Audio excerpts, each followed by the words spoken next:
こんにちは、斉藤直樹です。今日も気まぐれ添削やっていきたいと思います。今日の作品はこちら。ちょっとね、怪しくて怖くて雰囲気のあるイラストですよね。まさきさんの作品で、タイトルは盆とほおずき。昔描いたイラストです。盆の夜の少し怖くて怪しい雰囲気を出したくて描きました。腕の生えている位置や着物の形、ほおずきのディティールなどが未だに納得できません。もしよろしければ添削していただけると嬉しいです。とのことです。はい、まずですね、モチーフ選びがセンス抜群だと思いました。絵が上手い下手に関わらず、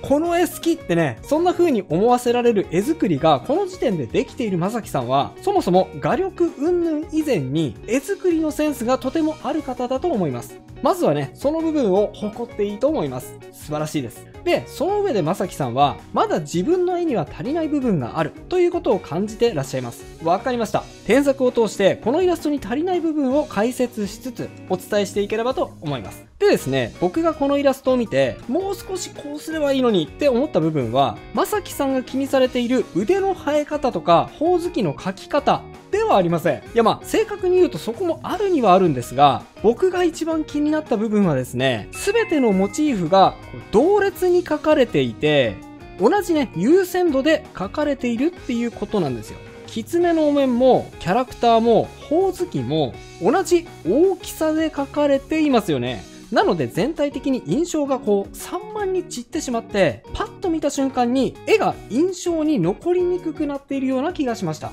今回の添削ではイラストの印象の弱さを払拭して、見た瞬間におって思わせられるような、そんなインパクトのある絵作りの仕方をお伝えできればと思います。ぜひ最後までお付き合いください。それでは早速行ってみましょう。まずキャラクターの部分について添削を進めていこうと思うんですが、僕がね、最初に気になったのは、キャラクターの画面の配置の仕方が、ちょっとですね、こじんまりしてしまっているっていうことです。このね、こじんまり感を払拭するためには、こうします。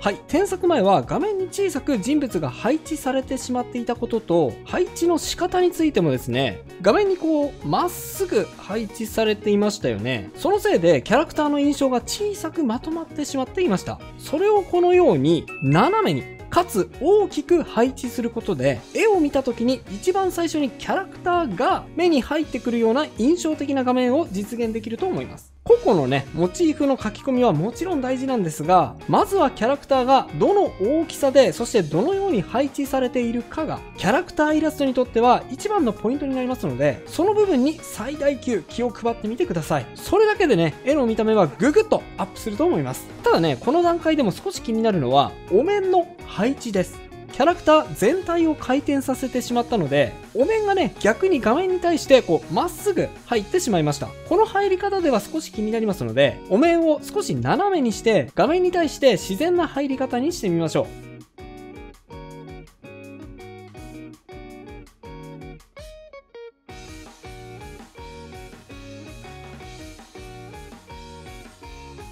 はい、お面をですね、少し斜めにしてみました。でね、同時にまだ書き込んでいませんが、顔の部分も少し見えるようになりましたよね。添削前は顔がお面でかなり隠れていますので、これはね、あえてやっているんだとは思いますが、もう少し目の表情だけでも分かりやすいようにしてあげても、見ている人がね、見やすくなっていいような気がしますね。角度を直したので、手が途中で途切れてしまいました。顔の書き込みの前にこの部分をつなげていきましょうか。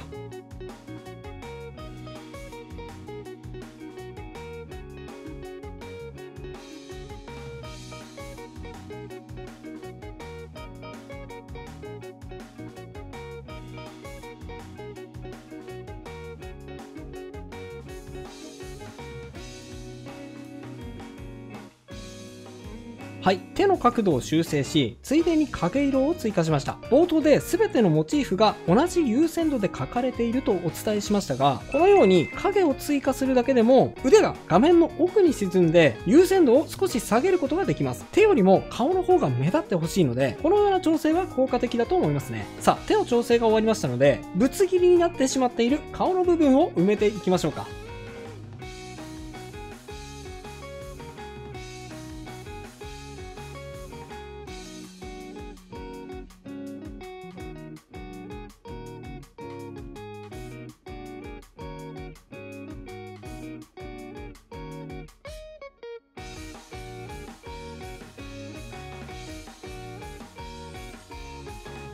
はい、目と鼻の部分を描き足しつつ表情が分かりやすいように少し加筆してみました。まあね、表情を見せたくないっていうことでお面で顔を全部覆っていたんだと思いますが、それだと若干見えなすぎなような気がしますので、このように表情を影に沈めてあげればあまり見えないんだけどよく見るとこちらを見ているというようなバランスに仕上げることができると思います。こういうね、バランス調整は大事ですね。それとこれは好みなんですが、口の表情をこのようにしてみてもいいかもしれません。やってみましょう。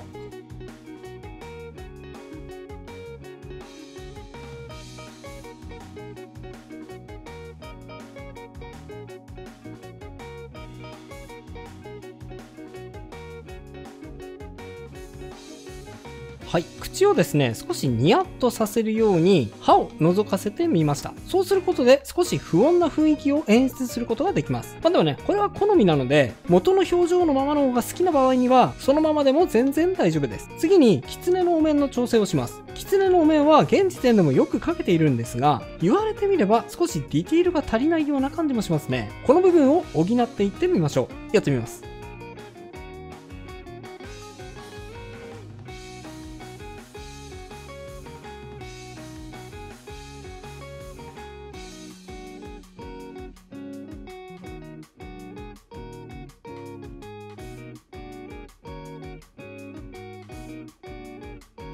はい、このようにですね、情報量を足すように口や耳の赤い部分を追加したのと、あとね、ここ重要なんですが、目とかヒゲとかのこの黒い部分と、そしてこの赤い部分の描き方を違えたところですね。ほら、よく見ると黒い枠線が消えていますよね。こうすることによって、ここは段差がなくてつるっとした質感なんだよっていうことが伝わりやすくなりますので、黒い線はなくなって情報量が一見ね、減ったように見えるんですが、質感という情報量は少しアップするんです。これはね、結構意外ですよね。全部に黒い線を描いてしまう人は、ぜひね、この質感という観点を意識してあげるといいと思います。さて、お面についている紐も描いていきましょうか。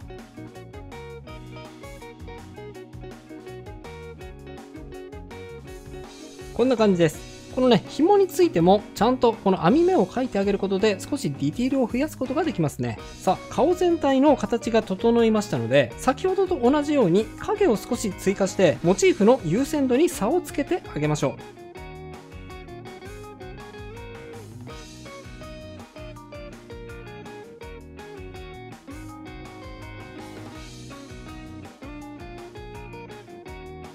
はい、一番見えてほしいのは顔の部分なので、顔以外の部分に影を落として見え方の優先度を少し下げてあげた状態です。全部のモチーフを一生懸命描いたんだから、全部のモチーフが同じようによく見えた方がいいんじゃないのと思うかもしれませんが、これについてはね、完成後に見比べてみると僕が言っていることが分かりやすいと思いますので、完成を楽しみにしていてください。さあ、キャラクターの最後に髪の毛の色の調整をしましょう。イラスト全体を見ると、この髪の毛の青色がいい感じのね、アクセントになっていて、素晴らしいカラーリングだと思うんですが、と同時にですね、この白いハイライト、これがですね、少し浮いてしまっています。白は特に強い色なので、使い方を間違えてしまうと、マイナス効果を生んでしまう原因になります。まずは調整してみましょう。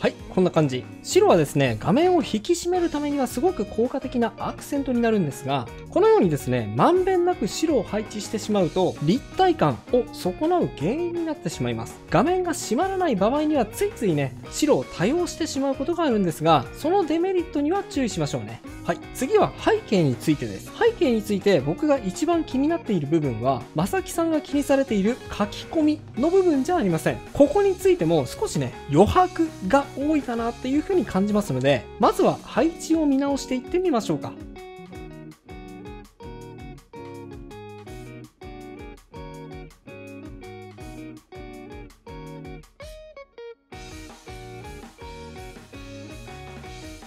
はい、まずは赤いラインを少し膨張させて面積を増やしてみました。ただのね、赤いラインでもよかったんですが、少し味付けをして、このように炎のような赤いラインに変更してみました。こうすることで、このキャラクターが妖術使いのような怪しいキャラクターに変化しますので、もしね、意図通りでないっていう場合には、元のままでも大丈夫です。それとですね、手前に書かれているこのほおずきなんですが、このようにしてみてもいいかもしれませんね。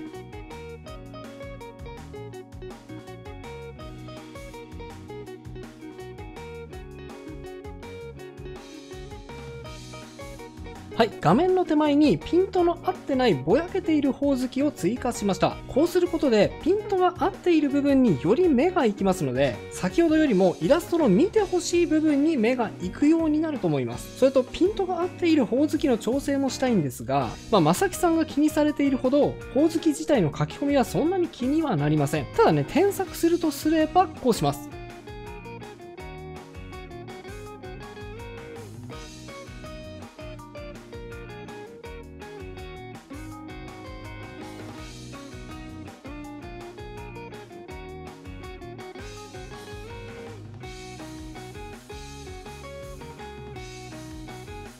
はい、まずはですね、赤い部分を調整してみました。添削前は全ての凹凸を線で描こうとしていたので、線を減らして色で凹凸を表現してみました。ちなみにね、奥の実の部分は少し暗く落として優先度を下げております。はい、次にですね、葉っぱの部分を調整していきますね。やっていきます。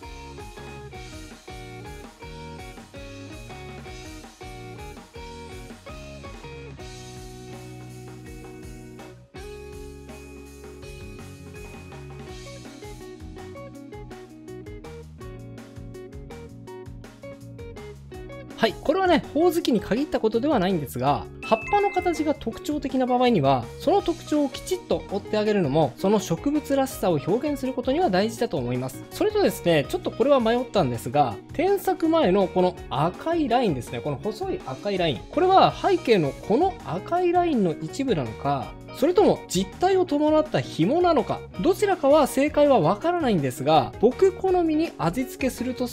こんな感じになりますね。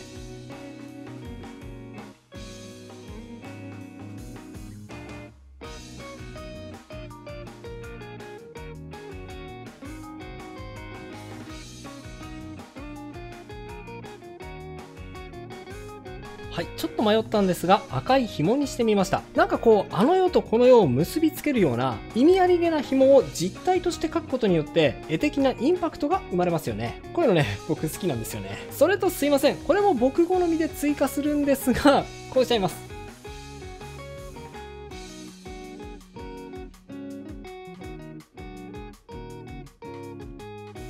はい、耳に赤いお札のようなアクセサリーを追加しました。ごめんなさい、完全に僕の趣味です。いやだって、かっこよくないですか？かっこいいから追加する。理由なんてね、もうそれだけで十分なんです。かっこいいは正義なんですよ。さあ、最後の仕上げです。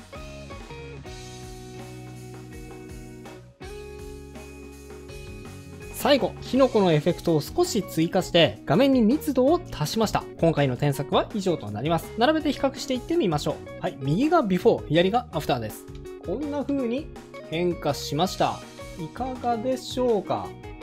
そんなにね、全部を書き換えたわけじゃないのに、この変化、結構ね、すごくないですか？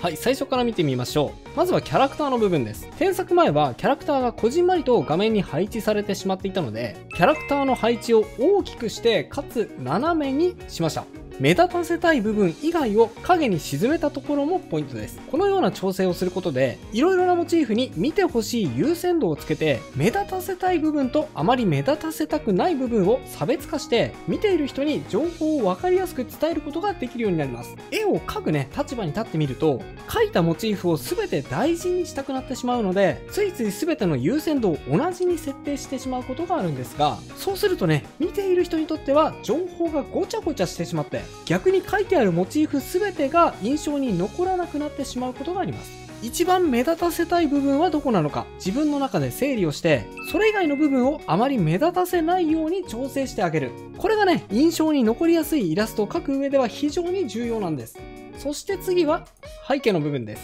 はい、こんな変化ですね。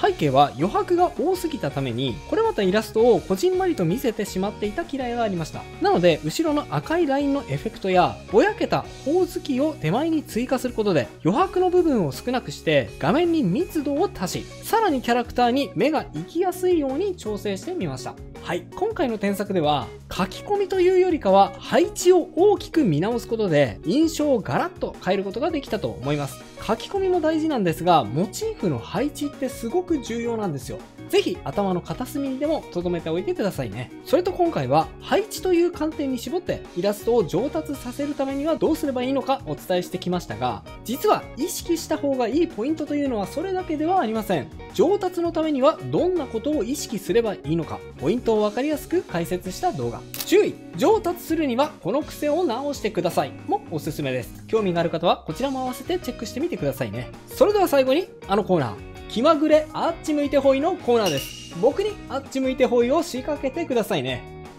気まぐれあっち向いてほい。それではまた次回の動画でお会いしましょう。